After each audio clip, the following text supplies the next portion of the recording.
Yo, I'm For, you're watching Pound for Pound DVD.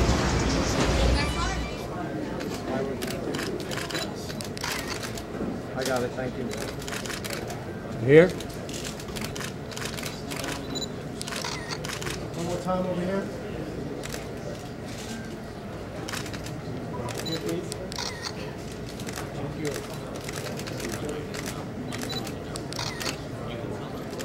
What's wrong with you?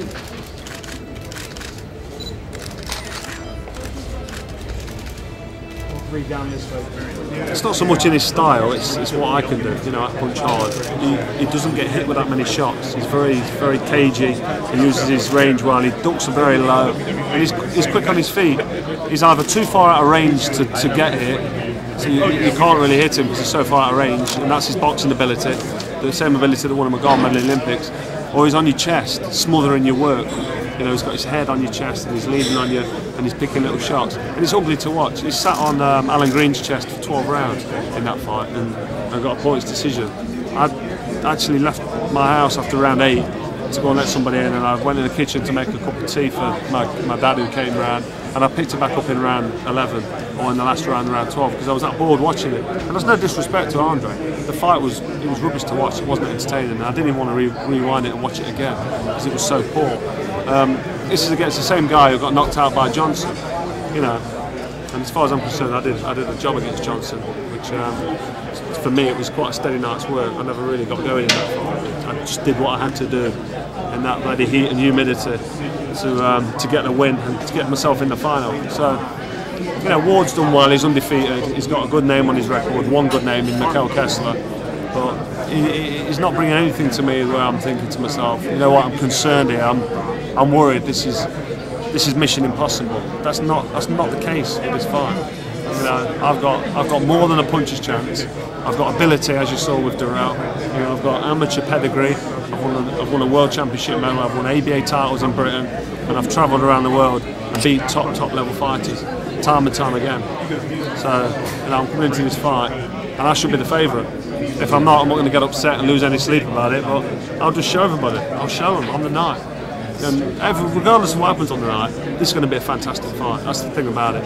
It's going to be awesome. There's no way he's going to be able to run and pick and fiddle and pot shot and throw a right-hander leading with his head and get away with it and nick a decision. I'm not personally going to allow that. The way in which I'm training and what I'm doing in my sparring, just the work I'm doing, the heavy road work I'm doing, and the weights, what I don't usually do, it's making me feel physically stronger, and I'm punching so much harder. I just know there's no way you can bring this fight to the ring and spoil it and nick a decision.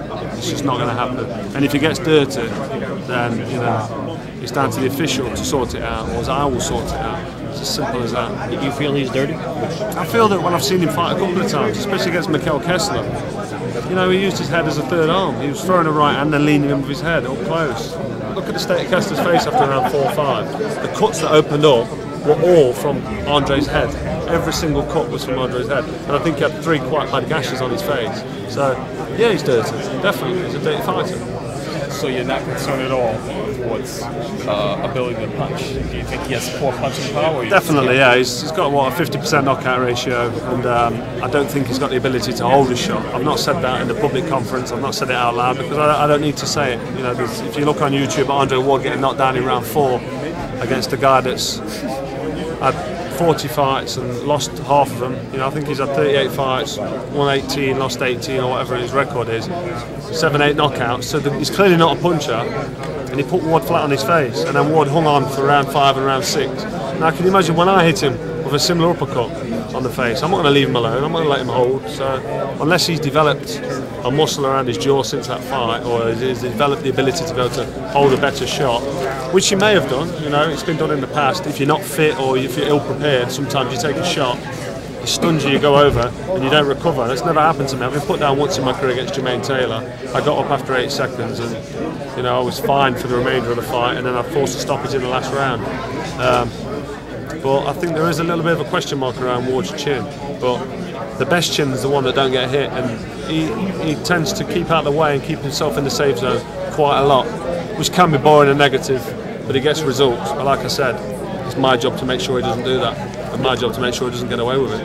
You've been in the ring with Glenn Johnson. What do you think of his chances against a fighter like Bute? I think a few years ago, you know, Johnson would have probably walked through him, took him into the trenches and got a decision against him, maybe even stopped him, because he punches hard, Johnson does. I just think at 42, you know, he fades late on. I noticed that in my fight. If I'm totally honest, he faded round 10, 11 and 12. But that was partly due to the fact that I was hitting him with a lot of shots. And once I start hitting my opponents, I knock them sick. I hit them hard, they take the shots and they feel the power and they think to themselves, this is hurting. I don't want any of this. I've seen it with everybody I've boxed, including Kessler, you know.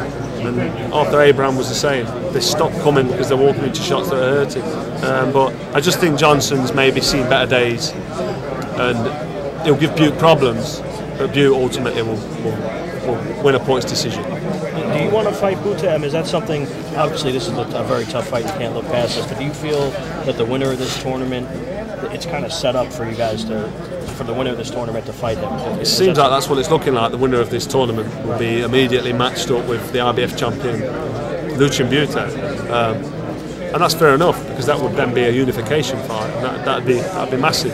So it's you know, it's not wrong to assume that might be what Ken Oshman from Showtime's got up his sleeve, because he's signed Bute. It's just where the fight would happen, and you know, will he come out of Canada? Will it be over in England? Will it be in America? But that's definitely a fight that could happen and should happen, really, because after this Super Six final, one guy should be determined, or have the chance to become, you know, the three belt champion, the undisputed champion of the world. You mentioned before that there's a possible knockout, and it might come from you. Yeah. Now, what makes that so possible? If you were not able to knock down Glenn Johnson, what's the difference there? How many people have knocked down Glenn Johnson? That's a bad example. Glenn Johnson is hard as nails. He's teak tough. Nobody knocks down Johnson. You know, so you can't compare Johnson with Ward. You really can't. Johnson, I mean, Ward's been down in his career against the journeyman on the rise. I don't recall Johnson ever being put down and hurt. I know he got stopped by Hopkins early on in his career, but you know, not a bad example that was. Yeah, Carl, if Andre were to headbutt you, whether it be accidentally or on purpose, would you? Headbutt him back? Yes, I would. Yeah, that was my question. Yeah, okay. Well, it's down to the official. The official's got the job to do. The referee's job to stop any wrongdoing in there. But I've always said, and I'll make no bones about saying it, and I'll go public saying it. If the referee don't sort it out, I'll sort it out. It's as simple as that. It's a fight, first and foremost. At the end of the day, we're in there and our careers and our livelihoods on the line. And if somebody's cheating, you know, Glenn Johnson hit me low in the fight with him. He hit me below the belt, and the ref stopped the fight, warned him.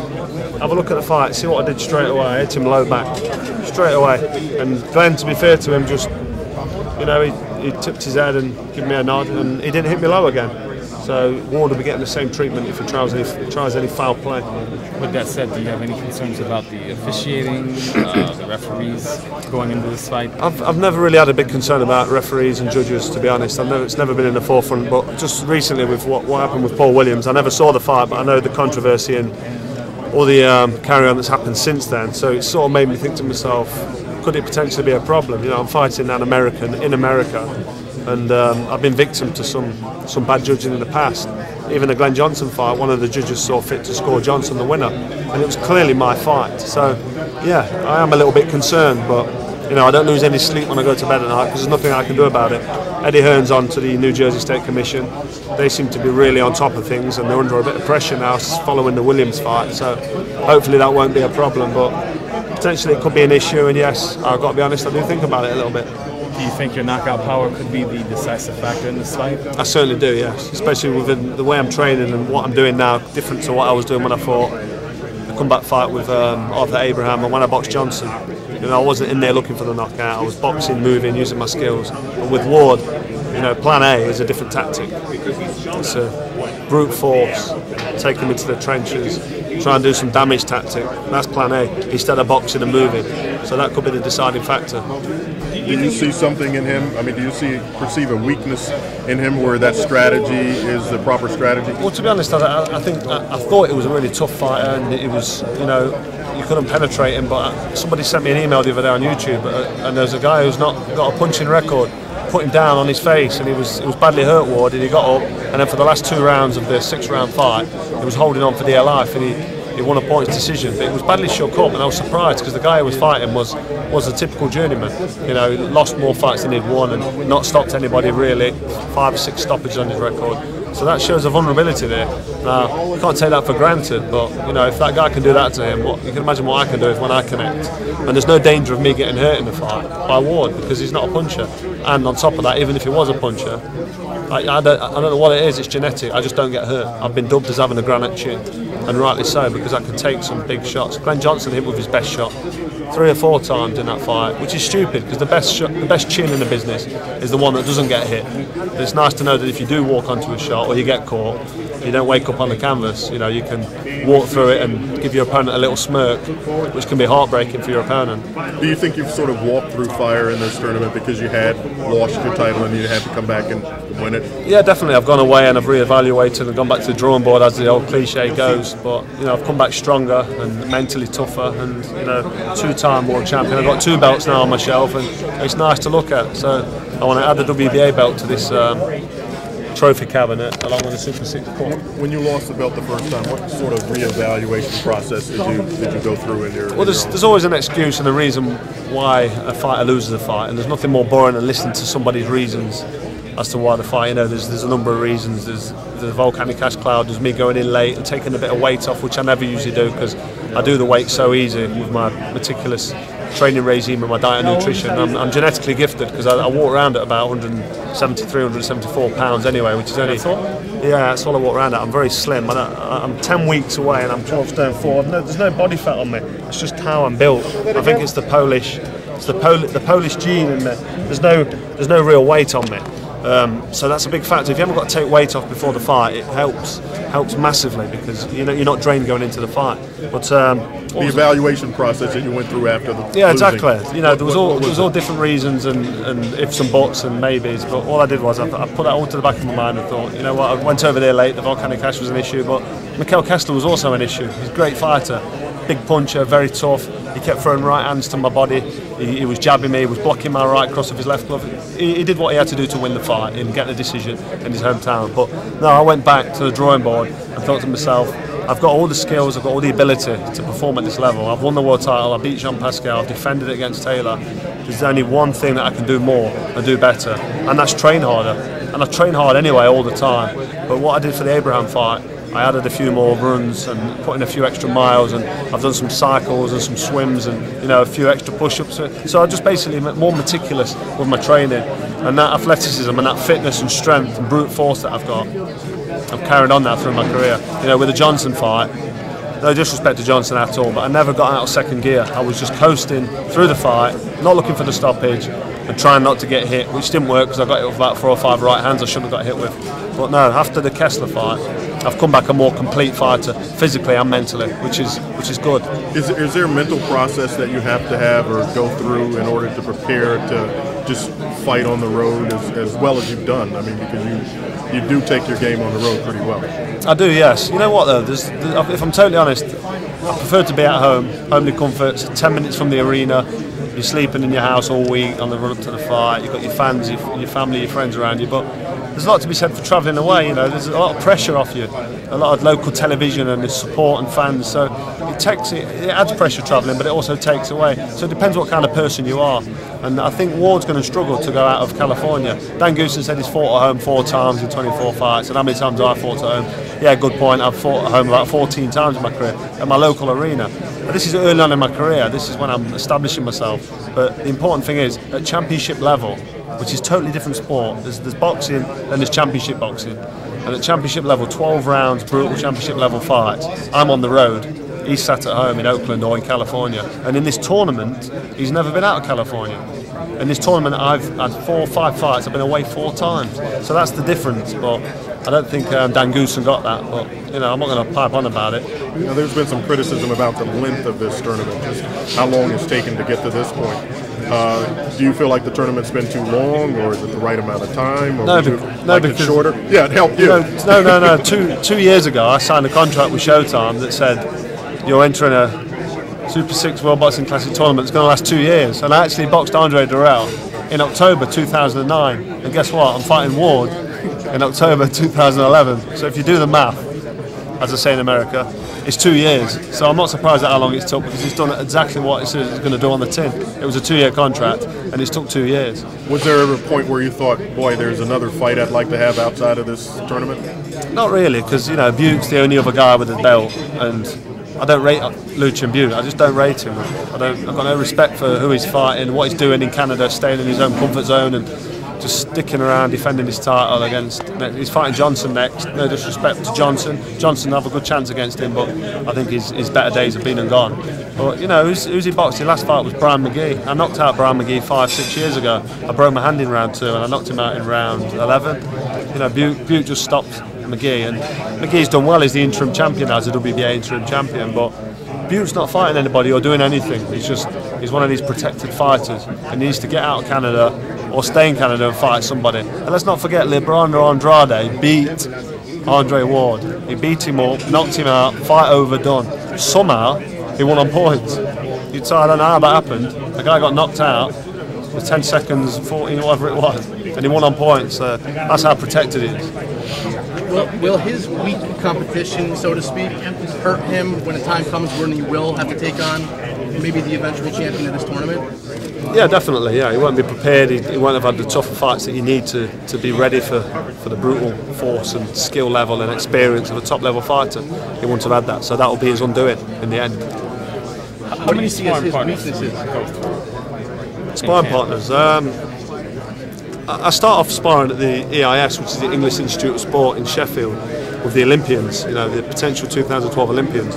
So I train with a lot of lads, Olympic medalists, world championship medalists, European champions. These are all amateurs, but they range from 19 to 24, 25 years old, from light middleweight up to heavyweight.